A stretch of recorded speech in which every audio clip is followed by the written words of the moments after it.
ලෝකයේ දරුණුතම ත්‍රස්තවාදය විනාශ කර දැමූ දකුණු ආසියානු කලාපයේ නායකයාට මාලදිවයින් ජනපතිගෙන් උණුසුම් සුබ පැතුම්. ශ්‍රී ලංකාවේ පැවති ත්‍රස්තවාදය මාලදිවයිනේ ආරක්ෂාවට මෙන්ම කලාපයේ ආරක්ෂාවටද පොදු ගැටලුවක්ව පැවති බව මාලදිවයින් ජනාධිපති මොහොමඩ් නෂීඩ් මහතා පවසයි.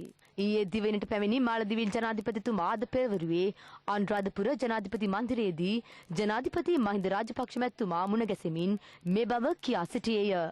ශ්‍රී ලංකා ජනාධිපතිතුමා ත්‍රස්තවාදය විනාශ කරමින් ලෝකයටම ආදර්ශයක් සැපයූ බව නෂීඩ් මහතා කියා සිටියේය. මෙහිදී අදහස් දැක්වූ ජනාධිපති මහින්ද රාජපක්ෂ මැතිතුමා කියා සිටියේ වර්තමානයේ තමා හමුවේ ඇති දැවැන්ත අභියෝගය වන්නේ යුද්ධයෙන් විනාශ වූ ප්‍රදේශ ගොඩනංවා ජනතාවගේ ජීවිත යථා තත්ත්වයට පත් කිරීම බව කියා සිටියේය. ශ්‍රී ලංකාවේ දැනට පවතින ආරක්ෂිත වටපිටාව සංචාරක ක්ෂේත්‍රයේ ප්‍රවර්ධනයට බොහෝසේ ඉවහල් වේ. එය මාලදිවයින් ආර්ථිකයටද සතුටුදායක තත්ත්වයක් බව නෂීඩ් මහතා කියා සිටියේය. අමාත්‍ය රෝහිත බෝගුලාගම ජනාධිපති ලේකම් ලලිත් වීරතුංග යන මහතුරුන් ඇතුළු පිරිසක් මෙම සාකච්ඡාවට එක් වූහ.